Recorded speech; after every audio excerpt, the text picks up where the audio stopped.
Welcome back to America's Vote 2024. I'm Michael Schnell. And I'm Drew Petrimoulx. We are kicking off the 8 p.m. hour with the latest list of poll closures across the U.S. Polls have closed in at least 22 additional states. A notable few: Michigan, Pennsylvania, where there's a key Senate race to watch between Democrat Bob Casey and Republican Dave McCormick. Texas, another Senate race that's interesting there. Florida, most of the areas of Florida closed in the at the 7 o'clock hour, but we have the rest of the state there in the Panhandle.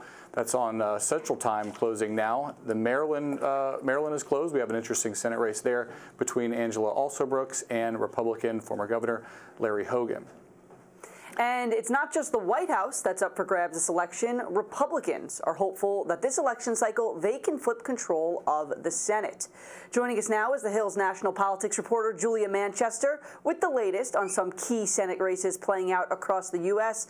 Julia, polls just closed in a number of states, including Michigan, Pennsylvania. Those are the key for the presidential race, but they're also key for the Senate breakdown. But first, let's just take stock of where we are, because there was just a key Senate race called in West Virginia. Jim Justice has flipped that seat red. Expected, but significant.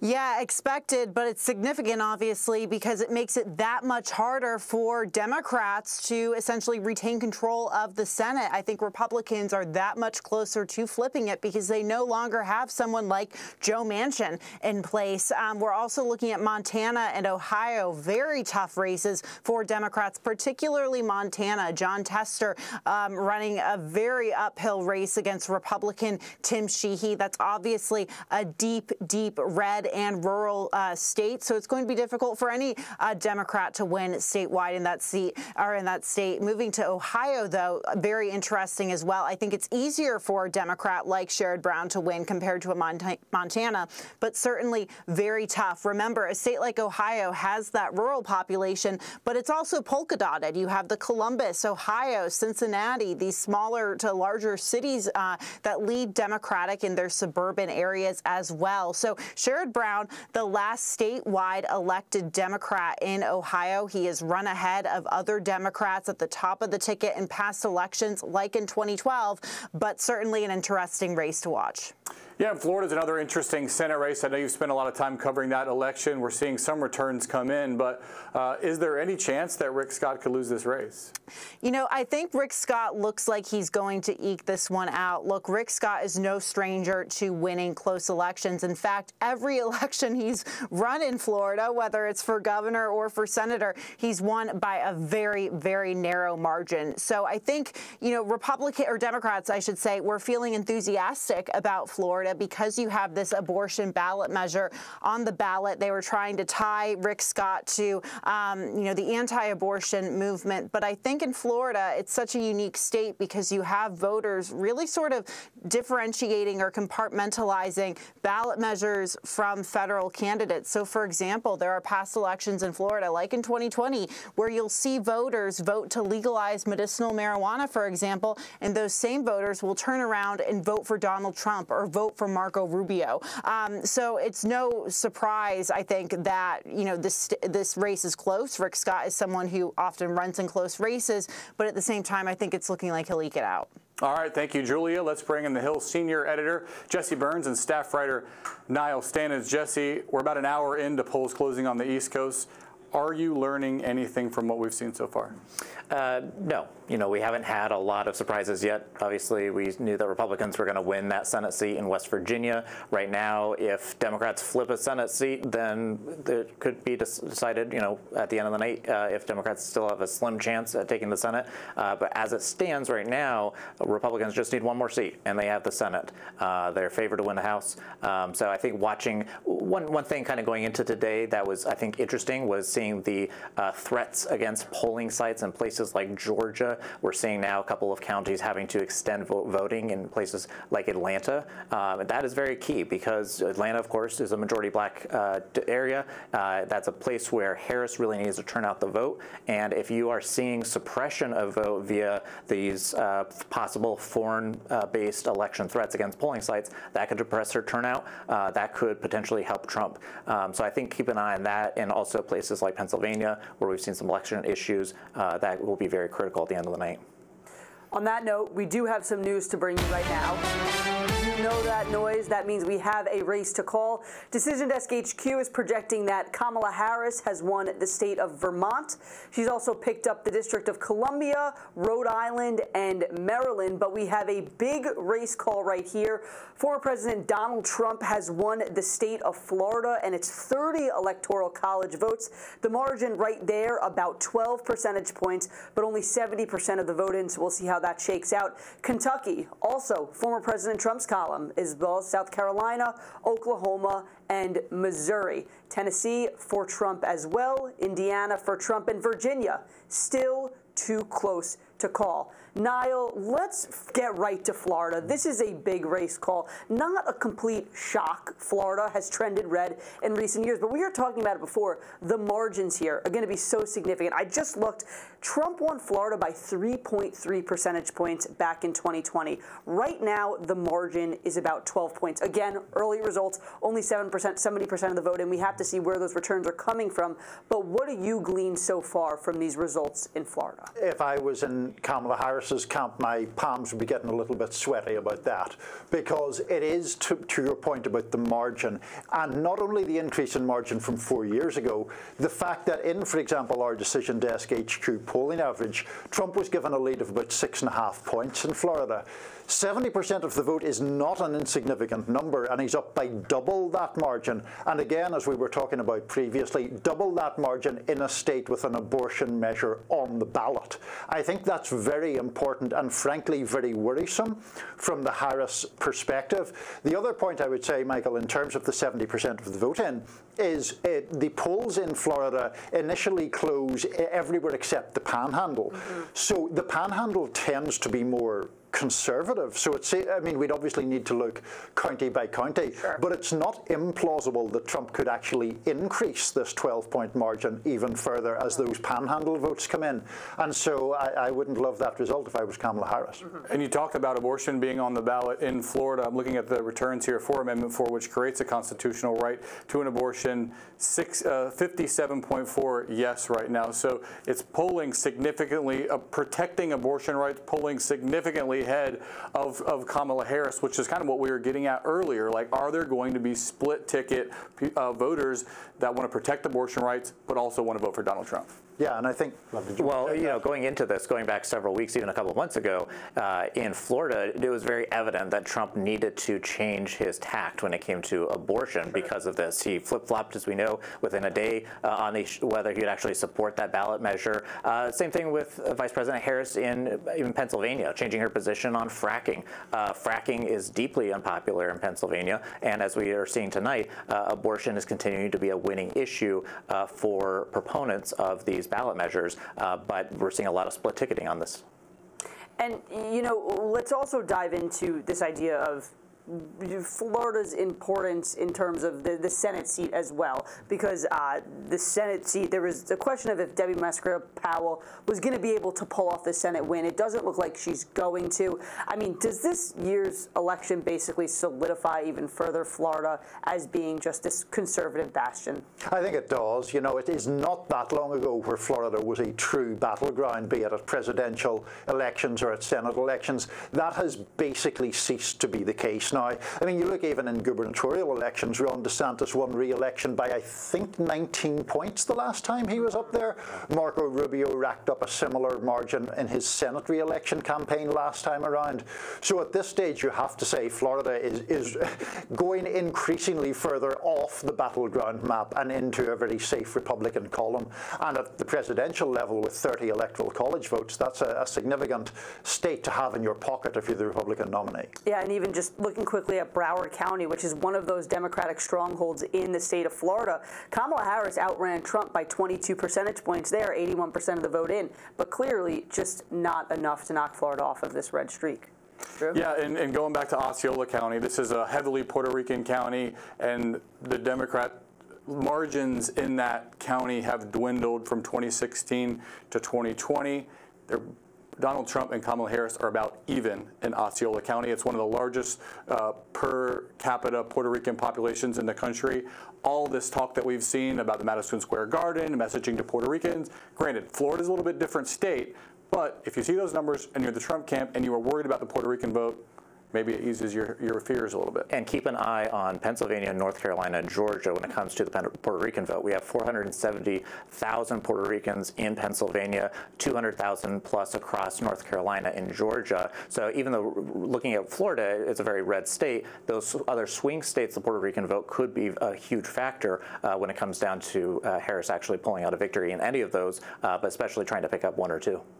Let's also look at now, move over to the state of Georgia, still not called yet right now. It looks like Donald Trump has about a 13% lead, 36% of the vote in, so still plenty of time to go. Also worth noting that Atlanta, which is one of those Democratic strongholds, Kamala Harris is running ahead by about 40 percentage points, only 55% of the vote in. She's going to want to run up the score there. What can you glean, though? What is your reaction to where the state of Georgia stands right now? It is such a key swing state this cycle. Can this gap narrow, considering Atlanta still has more to report? I think it can. I mean, Atlanta and the counties around Atlanta are traditionally the places where Democrats have to run up the vote in Georgia. Now, again, I mean, 12 percentage points down with about 30% in, did you say, Michael? 36 right 36, now. so that's a third of the vote in. Harris needs to start running up the vote count pretty heavily around Atlanta to make up that kind of deficit. Because, you know, yes, there are Democratic strongholds, but that's a little bit of a bigger deficit than you would hope if you were her. I am wary of us getting too far ahead. We don't know, you know, the county by county outcomes. Are there other places where Republican counties have really fully reported and there's a lot of Democratic votes still to be counted? But I guess my point, Michael, is when I look around these battlegrounds and the results that we are getting, I'm not seeing enormously encouraging signs for Harris anywhere, really, and I am seeing some encouraging signs for Trump. All right, thank you, Niall Stanage and Jesse Burns. Looking forward to having you back on later in the night. Joining us now is the Hill's White House correspondent, Alex Gangitano. Hey, guys. Hey, Alex. You know, we're starting to get some returns in and kind of watching what we see here. I'm wondering what's going on over the Harris campaign. Is there any nerves? We've talked to Niall here. He's saying that, you know, this is early. We're seeing some returns in, but there could be some sweaty palms at Harris camp. What are you hearing and seeing? Yeah, a lot of the latest that I've been hearing has been focused on how confident they feel about Pennsylvania in particular. I think they're letting these, you know, results in places like Georgia, North Carolina, that's looking pretty positive for Trump, trying to offset that with some results. That's really more anecdotal, though, of what they're hearing out of Pennsylvania. We're hearing that they're seeing long lines at college campuses like Lehigh and Lafayette. They're seeing some Puerto Rican communities, high turnout there that they expect would be for them. So I think we've seen them over the last couple of days put a lot into Pennsylvania, and I think we're going to, it seems like today they're continuing with that. And Alex, I mean, right up here now we have a live look at Howard University where Kamala Harris's watch party, election night party is happening. It looks fairly jubilant there, lots of dancing, you know, folks sticking with it. What is the message that we're hearing, at least right now, if anything at all?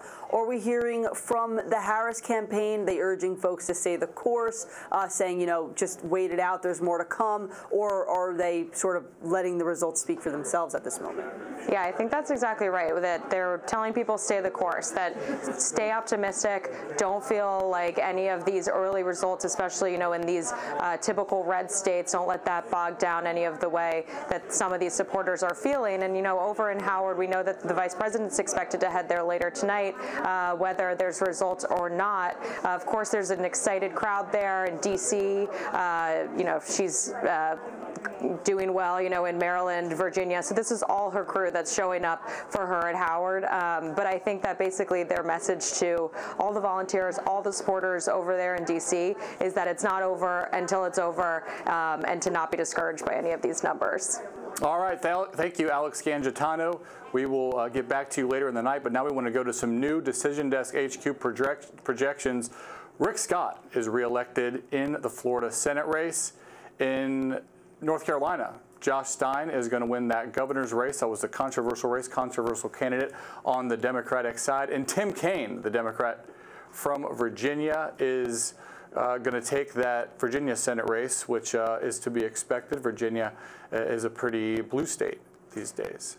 Yeah, we're finally seeing some of these results roll in. I'm fascinated to see how the Senate is shaping up. I mean, we have that Rick Scott call right there. We have West Virginia for Jim Justice. There's Jim Banks in Indiana. Ohio, though, Virginia, still too close to call. Right now, the margin is 51 Democrats, 49 Republicans. There needs to be just a few flips for this thing to be baked, and it's getting close. That West Virginia seat, we knew it was going to flip, but it's still significant to see it printed on paper. Yeah, you know, this was obviously going to be a difficult election for Democrats, especially in the Senate. You knew West Virginia was gone basically when Joe Manchin retired, and so now all the focus is going to be on maybe the next two most difficult races for Democrats, Tester's seat in Montana and Sherrod Brown's seat in Ohio. We're going to be watching those come in, but you know what we're seeing out of Florida, you know, if there was going to be a massive blue wave, you would like to be, if you're the Harris camp, those numbers in Florida, I think to be a little bit closer. Again, very interesting that you're seeing support, not just for the abortion amendment in Florida, but the marijuana, legalized recreational marijuana is up over 55%. Now, that's not going to get it done in Florida because you actually need the 60% threshold on both those. So they might not get enacted into law, but you know they're polling well ahead of Kamala Harris. So you know, we're just going to have to keep watching, and Georgia is obviously going to be a huge state. We'll keep following that, and then you know we're going to get to some of these key states here in the coming hours. Obviously, you know they don't call it the blue wall for no reason. Those it's Midwest, not easy to break through. Those Midwest Democratic, traditionally Democratic swing states in Michigan, Wisconsin, and Pennsylvania. You know, the Democrats have staked their claim there for many years. Trump broke through it in 2016, but we'll be watching, you know, as those polls close to see what happens there. And as those polls close, we will be bringing you the results as we get them. But on that note, we're going to take a quick break, and we'll be right back here with more America's Vote 2024 in just a few minutes. And welcome back to the Hill's special election coverage, America's Vote 2024. Let's now bring in Democratic strategist Steve Olikara and Republican strategist Whitley Yates. Steve, talk to me. What do you make of these returns so far? We don't have too much, but we're starting to get a picture of what this country voted for. Well, thanks for having me. It's an exciting night, and I think if you look at the early tea leaves, you see some positive notes for both Trump and for Harris. I think if you look at Georgia, for example, right now, you're seeing some independent swing in Trump's favor. However, if you look at the all-important state, I think the linchpin state of Pennsylvania, you're seeing democracy as the #1 issue in the exit polling, and you think that gives Harris the advantage. I think it's helpful to look at the basic structure of this race at this point of the evening. In my view, this is a race to be the change candidate. Which candidate presents themselves as change? And the reason for that is because 3/4 of Americans are unhappy with the direction of our country right now. And the incumbent party's, Biden's approval rating is also underwater, around 40%, which is historically low. So who can present themselves as change? Harris with the new way forward, a new generation of leadership turning the page, or Trump, who's obviously running an anti-establishment campaign? And I think we still have yet to see who has successfully made that case. And Whitley, what do you make of what you've seen so far? You know, obviously we're early here, but Trump continuing to push up the margins that he's winning by in a state like Florida from 2020 to what we've seen now. What are you seeing in Georgia, and what's your overall reaction to what the data says so far? Very similar to what the commentator just said, America's not happy with the current administration, and Kamala Harris is tied to that administration. And so if you're seeing what I'm seeing, which is Georgia going red thus far, Florida is going red thus far. Now, she isn't doing as well as I thought she would in North Carolina, but she's definitely doing very well in Pennsylvania. I think that this is really going to be a testament of our current administration versus previous administration. And so right now, Trump has more electoral votes. It's really just a road to 270. Kamala may win the popular vote, but that does not ensure that she wins the president. And Whitley, I want to take a look at Georgia because it's just such a key state this cycle, such a key battleground state. Former President Trump is winning right now in the state of Georgia. I'm going to give you the latest update. It's 54.4% to 45%. That's with 47% of the vote still being counted. But in Fulton County, which is one of those Democratic strongholds, Vice President Kamala Harris has about a 47% lead over Donald Trump with 74% of the vote in. If you're in the Harris campaign and you're keeping your eye on the state of Georgia, how much are you hoping that she can continue to run up the score in a place like Fulton County to be able to capture the Peach State? It's not about hoping. It would be a necessity. She would need to continue to run up the score in places like Fulton County, in those heavy blue districts, specifically in Georgia, where most of the state is rural, and you're going to get the ruby red rural communities. However, making sure that that urban core not only shows up, but also is voting for you is important. When she had some issues with Black men within her campaign, that is indicative of Fulton County not necessarily all being toward or for her. And so she has to make sure that in the urban core, in areas where you have strong minority populations and strong Democratic strongholds, that she is actually outperforming by double digits. Yeah, and I'm really interested in what's happening in the Atlanta suburbs there in Georgia. Was just looking at Cherokee County, which these are the kind of the exurbs, and these are the places where Trump has kind of been bleeding some support to the Democrats over the past few cycles. It was a Romney plus 58 in 2012, Trump plus 50 in 2016, down to 39 in 2020. Looking at their turns now they're down to Trump 30. So this is the type of thing that the Harris campaign is trying to look to make these improvements in these big ex-urban centers. The question, Whitley, is just, is she going to be able to make enough of a difference and have enough of a better margin? He's kind of lose less. Can she lose less effectively enough to make the difference? I'm not seeing that path to victory for her in Georgia. I think North Carolina, where Trump won in 2016, he also won in 2020, and the state of North Carolina also elected a Democratic governor. She can make those types of inroads. However, it looks to be, based upon what we're seeing now, that it is going to trend and turn red and go to Trump. So she should be focusing on Pennsylvania heavy and North Carolina, because those seem to be areas that she is doing better or well in right now with the precincts that have reported. All right. Thank you, Steve Olacara and Whitley Yates. Appreciate you coming on. We'll hear from you again later on tonight. And let's head over to Chip and Reed for a closer look at the battle for the White House. Has also taken over numerous courtrooms. Sorry about that.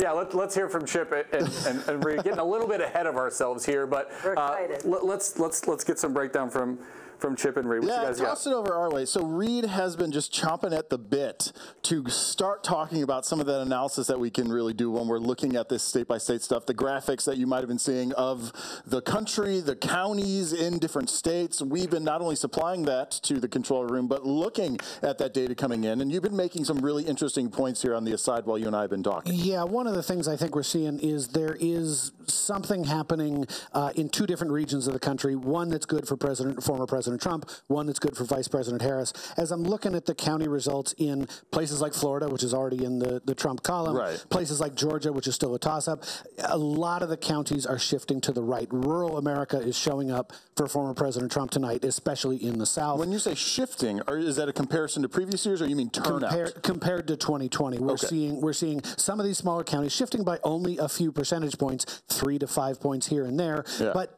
that's enough in a state where where President Biden only carried Georgia by 30,000 votes, something like that.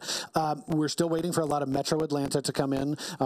We know about the late votes in Fulton County and places like that.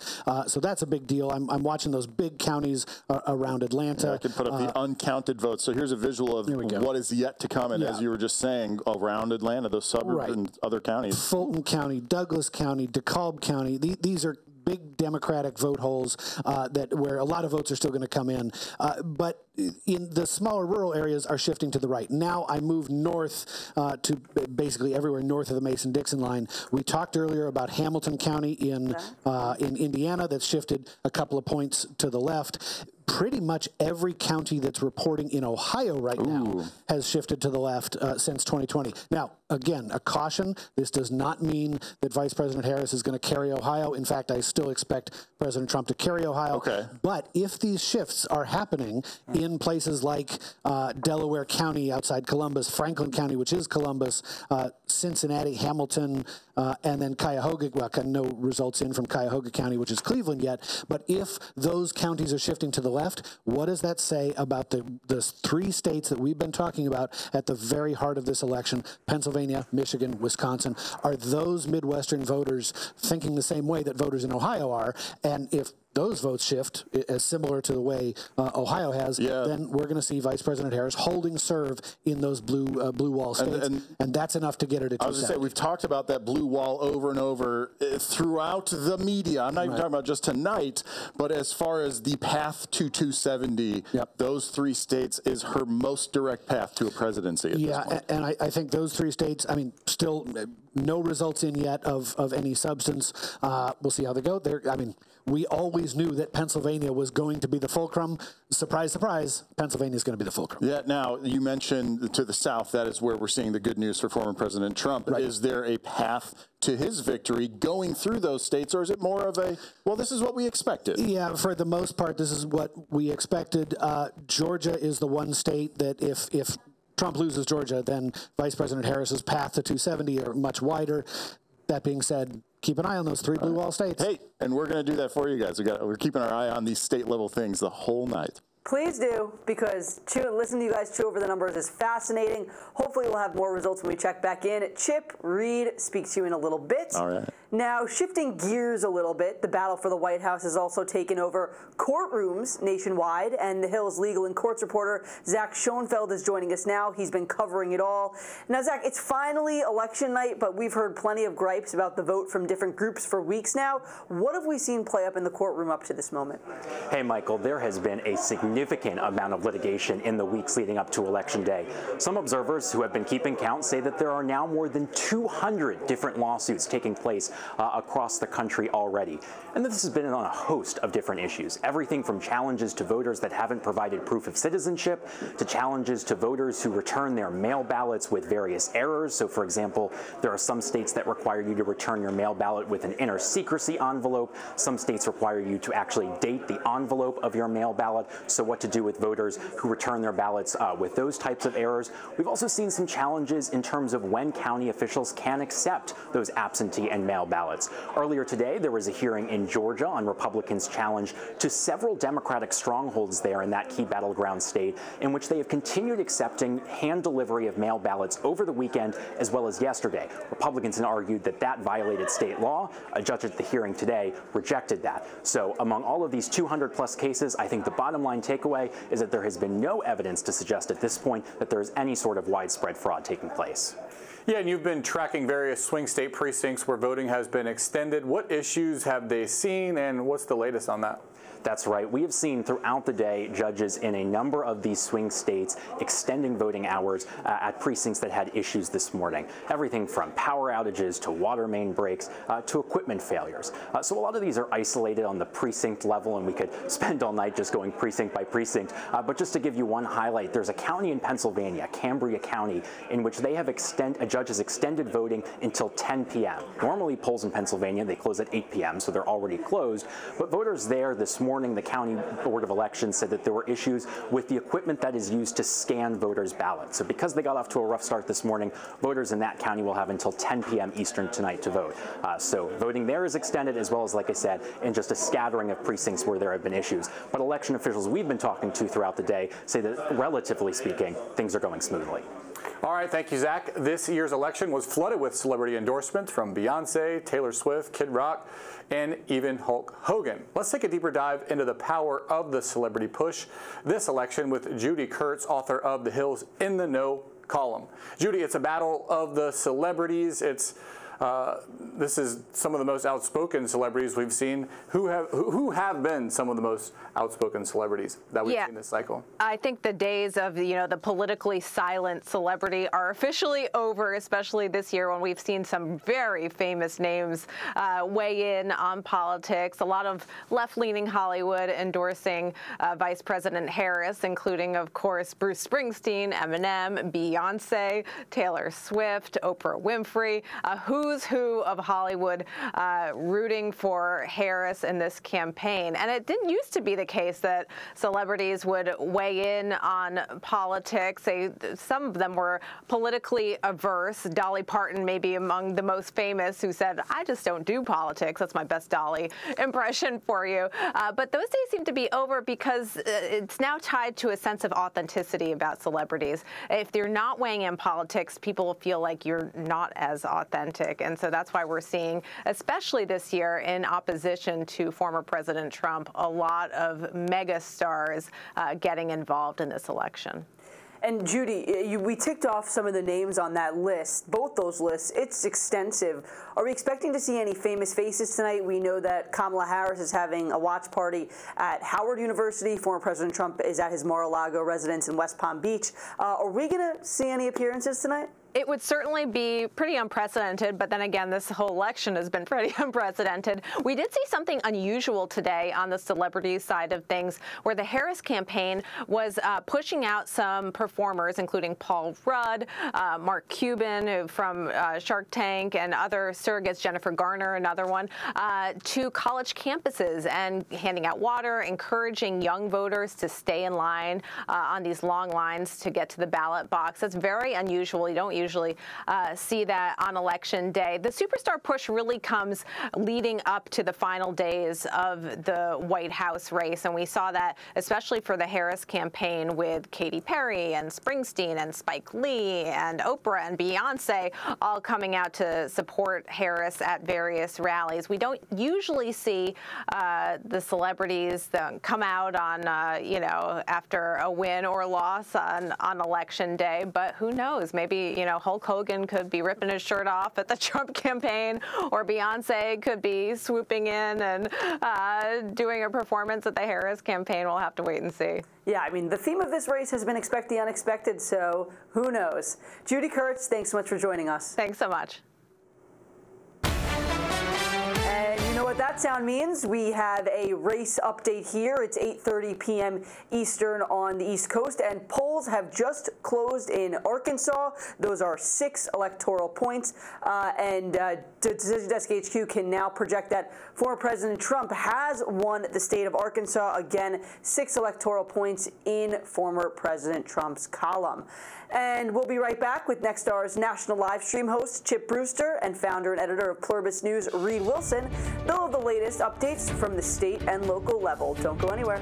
Everybody, welcome back to our election night coverage. Here, there's my overhead shot so you can see what we're working with here in a small feed room off to the side. But I got to say, it turned out pretty good, Reed, and I appreciate that you took the time to join me here to talk through all this analysis. Well, I love this. I feel like I'm in a college football stadium. I know the broadcast headsets, right? In the background. People's been kind of making fun of me for that. But nonetheless, let's talk about what has been happening tonight. So when we really start to dig into those numbers at the state level, we already kind of gave you a teaser of some of the things we're focusing on as to trends.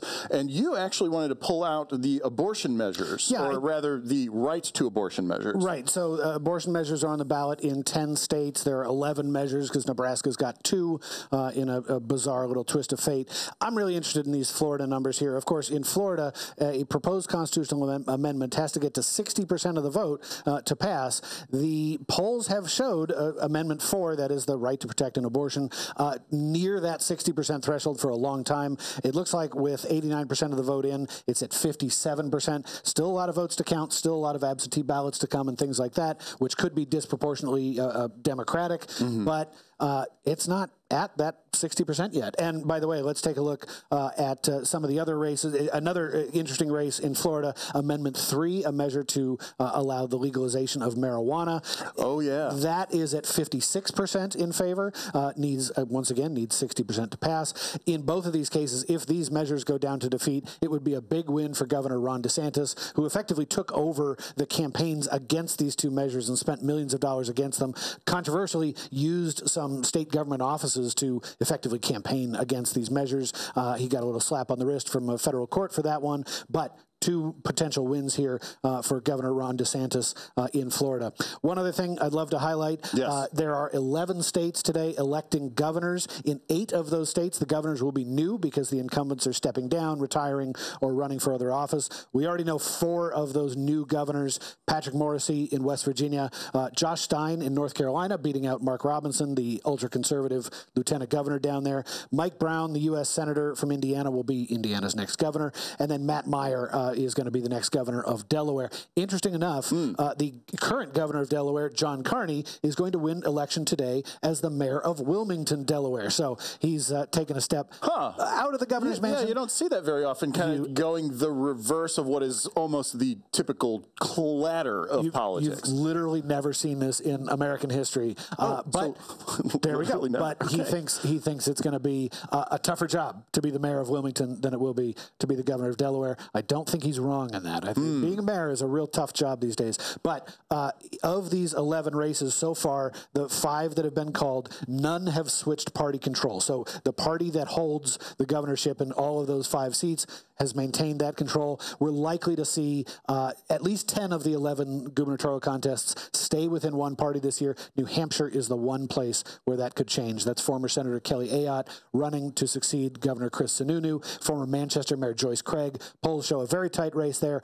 Ayotte with a small lead. If she holds it, then all 11 races on the governor's side would stay with one party. So for those that don't know Reed Wilson or Pluribus News, I think we do need to take one moment just to kind of quantify you a little bit, because Pluribus News, I love when we had our conversation, you're like, listen, as much as the federal government is talked about in the media, it can be dysfunctional to the point where nothing gets done. But state governments actually have legislation and legislative sessions that have direct impacts on people. And so you took it upon yourself to create Pluribus News to cover state legislatures and things that happen at the state level. And so we care about what's happening in these local contests, because what happens in any of these, in West Virginia, in North Carolina, in Indiana today, is going to happen in 25 states next year and federally the year after that. So, I mean, this is where the big ideas in public policy come from.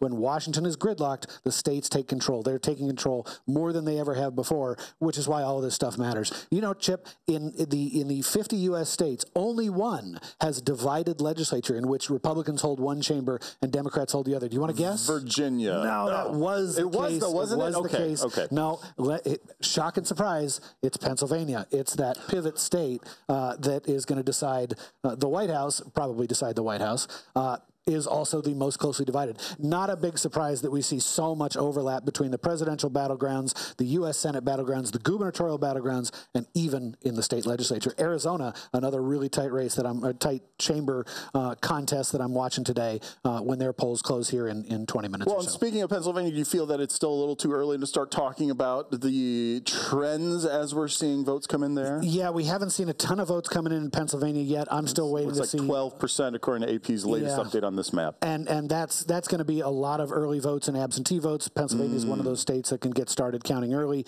Now, that being said, those are big votes coming in from Philadelphia and Pittsburgh, the two big Democratic bastions there. But that's only going to be a fraction of the total votes that come in either of those two cities. So prepare for a long night of going back to Pennsylvania and, you know, checking out Scranton, Joe Biden's hometown, and see how that performs. But if these early, going back to an earlier point, the shifts in Ohio, the shifts in suburbs in Indiana are very early, and they don't mean that Harris is going to win either of those two states, but those bode well for Harris in those other 3 big blue wall states in Michigan, Pennsylvania. We have an Ohio map, if I can get it to reload properly, that has a feature on it that shows, I know it's not to the way that you and I want it to be. But let me just go to it anyways, and then you can kind of explain to give more of a reason as to why you're pulling that insight. So here, and I'll put it up full. I know it's tiny at the moment. So this is a shift when comparing to 2020, county by county, and we're seeing a lot of these red arrows. Right. But they're pointing left. They're pointing left. So let's go here to Mercer County, a very big Republican stronghold there. But it's voting 6 points more Democratic this time around than it did 4 years ago. Same thing in Adams County, 4 points more Democratic. Coshocton County, 7 points more Democratic. And then down here, Miami County, Knox County, Belmont, all moving towards the left. Again, this does not mean Vice President Harris is going to carry Ohio, but these are a lot of these are a lot of Midwestern counties where a small number of votes makes a big difference. Not necessarily in Ohio, but Ohio's neighbor in Pennsylvania. Well, and what's interesting with Indiana is that it doesn't have one of those amendments that would otherwise be driving people to make a more liberal-leaning choice on their ballot. Well, so let's talk about the big ballot measure that's up in Ohio this year. It's Issue 1, which would reform the redistricting process. Now, this is the third or fourth time they've gone back and reformed the redistricting process in Ohio over the last couple of decades, but it's a fascinating race, and redistricting reform tends to do very well on the ballot. We'll see how that. There we go. Issue 1. Oh, Issue 1 is trailing right now with 42% of the vote cast. That'll be interesting to watch. I'm going to keep a close eye on that one, see how it goes. Republicans have been campaigning strong against Issue 1 and the redistricting reform. No surprise at all, they currently control the redistricting process in Ohio, which means they can give themselves an advantage when it comes to that decennial redistricting process. So we've been digging in on the data that we have so far, and we've acknowledged many times that we are still early in the evening. Obviously, there are still polls open in about half the country at this point, but I'm curious as we progress what states, what counties, what storylines are you specifically keeping an eye on so people know, oh yeah, I'm going back to read to find out about that? Yeah, so we're watching the two performances that I think are the most important here are how the Democrats do in the collar counties in Pennsylvania. Those are the 4 counties that surround Philadelphia. What is it? Bucks, Montgomery, Delaware, and now I'm going to blank. That's okay. I'm Chester. Chester County. There we go. Chester County. Thanks, you, Matt. Jeez. Okay. I'm just happy to have contributed a little bit, Reed. Thanks for letting me do that. You got a chip anytime. So I'm watching how Democrats do there because these used to be the quintessential swing counties in America when George W. Bush was running for president. They have shifted left over the last 20 years. They're going to be big vote getters, vote centers for Vice President Harris. But I'm also watching how Allegheny County performs. That's Pittsburgh, the second largest city in the state. Yeah. It's the home to a lot of the union voters who have been historically Democratic are now moving into the Republican camp. So we're seeing basically two countervailing trends here. The collar counties moving left, Allegheny and sort of blue-collar Pennsylvania moving to the right. We'll see how that balance of power shakes out. Allegheny County, much smaller than the collar counties, but that has sort of follow-on effects in places like Erie, Pennsylvania, which is, again, one of the most closely divided counties in America.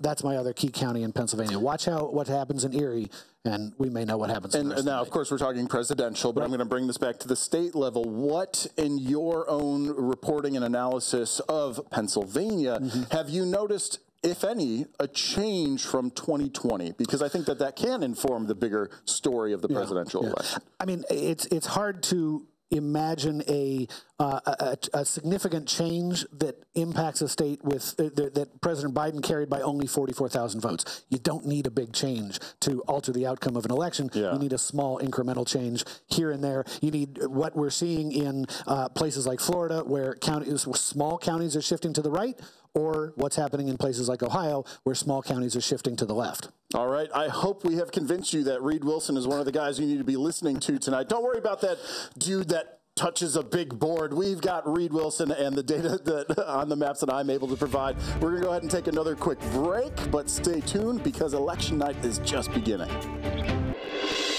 And we are back with the Hill's live election night coverage. I'm Robbie Suave, host of Rising, and we're looking at some interesting events taking place. I was most struck, Nomiki, by a voter telling MSNBC, this is in Arizona, young male, that Kamala Harris lost his vote by not appearing on the Joe Rogan podcast, something we widely predicted was going to be a mistake, not for her to do that and not to, tap into that enormous contrarian, out there, alternative media ecosystem that he's created. But of course, then there's also a voter that you pointed out, found also by CNN in North Carolina, who is going to vote for Kamala Harris because of why? Because if he didn't, his girlfriend was going to break up with him. But I don't buy. Two sides of America, ladies and I gentlemen. do not buy this Arizona voter. I know those Arizona voters. Some are in my family. I don't think Joe Rogan was going to determine the election. I think Joe Rogan wants people to think that. I think Joe Rogan has a big impact on the election. I mean, maybe if they stayed out as much as anything could turn out, but I don't think any of those voters were really on the fence thinking, you know, they weren't the undecided voters. That small crew of undecided voters that was left was mostly female at this point, and we do know that. So this guy may have said that. He also might be saying it because he knows it's going to get you can say that, but I don't know. I could see it very much being the case that that would have been a good opportunity for her to reach people who don't tune into normal politics, don't see what she's saying in other contexts, but who knows? Andrew Yang also weighing in and saying that he thinks it was a big mistake for her to not go on Joe Rogan. He is someone who obviously came to attention and popularity in large part by doing alternative media and podcast appearances. He was on Rising numerous times, which is good. Let's turn to the actual results we have so far. We have Tim Kaine defeating Hung Cao in Virginia, which was expected, but it was a little close in Virginia. Elsewhere, it's looking so far better than I think a lot of people anticipated for Trump. I'm seeing the Loudoun County results in particular are worrying Democrats in that the total for Kamala Harris, the percentage, is lower so far than Joe Biden got. This is a state that, elected Glenn Youngkin out of frustration with a lot of Democratic COVID policies, I think in particular, some school stuff, that kind of thing. North Carolina's looking very good for Kamala Harris in some parts of North Carolina that they did not think. It's still a toss-up. Actually, the results were just updated. So it's very much a toss-up right now, according to the New York Times. It's still very early, and a lot of these states that are coming through are rural states. That's what happens every cycle. I always have to remind folks, the first states to come in, especially in the East, are rural states that are red states. It takes a lot longer to count big cities, which lean more Democratic. I think Florida is going to be interesting for us to analyze in that it's not necessarily, she's underperforming Joe Biden, which, again, an anomaly year, COVID year, with a lot of mail-in votes. But I've been talking to a source in Miami who's very involved in politics and organizing there, and they're concerned that the demos that they thought were going to turn out are not the ones that the media is stating, and that they lost this abortion referendum on the 6-week abortion. This is just a solidly red state now. Recreational marijuana, which I'm disappointed about. I would like to, as a libertarian, I would like to have recreational marijuana. So that one is a disappointment to me. But it's not solidly. It's 50. It's more or less 49 to 51, and in off years, look at Miami-Dade. More Democratic. Well, Miami-Dade, that's really what it comes down to. 70% that's what it comes down Hispanic county. And mostly Cuban. And you have a massive, this state has been moved from a swing state over the course of our lifetimes into a solidly red state, and the Hispanics voting for Trump, voting for DeSantis. Cubans, but this is why you have to understand the complexity of Hispanic voters. Those Cuban voters have always been conservative. This is not a new thing. These are folks who fled Fidel Castro, who are afraid of communism and socialism. That is how it's been leaning, really for the last 25, 30 years, since Cubans arrived. But Miami, I mean, it's not solidly red. He won Miami-Dade by 55, and she's at 44, and not even all the count is in right now. This is a state. Yeah, it's a city. but that's one. Broward County, just north, she won by 58% to 41. Orlando, a solidly Puerto Rican. It's notable when a city 56. Goes even somewhat solidly Republican is a notable thing, a major city. There's plenty of states that have major cities that are conservative. I mean, Texas is a great example. I mean, you look at the west coast of Florida, you have Tampa, that's solidly Republican, but then you have other places like Tallahassee that's 60% Democratic. It's an interesting state, and I think it's really going to come down to micro communities in that Miami-Dade area. I don't think it's about Cubans. They've never voted, for the most part, Democratic, except for Anna Navarro and her husband.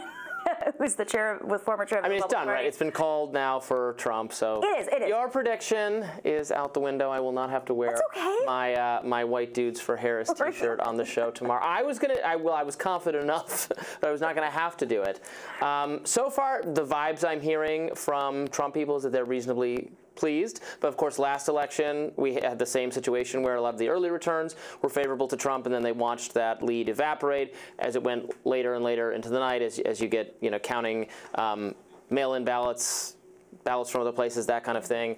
Then that it evens out, and that was the frustration watching that happen. We could be in for an exact repeat of that, but I know that many Republican commentators are feeling happy right now. The New York Times election dial is up and running, and right now it's pointed like, oop, this way, a little bit in Trump's favor. And it's going to go back. I mean, again, we're seeing these early states are generally more conservative states. Yeah. There's no big shockers here. I mean, I'm looking at North Carolina. That's the one I really am watching. Virginia, I think that has been surprising because last time Democrats won Virginia was with Barack Obama, and since then it's been off the table. So yeah, we have some shifts. If there's anything that's coming out of this, it's that we're going to have a better understanding of the demographics of our country in presidential cycles, which we really haven't had a good grasp of since 2016. Yeah. And the country has shifted drastically. Millennials are now eking into their 40s. Gen Zers are, the gender divide with Gen Z is drastic. It's huge. It's bigger than any other generation in history.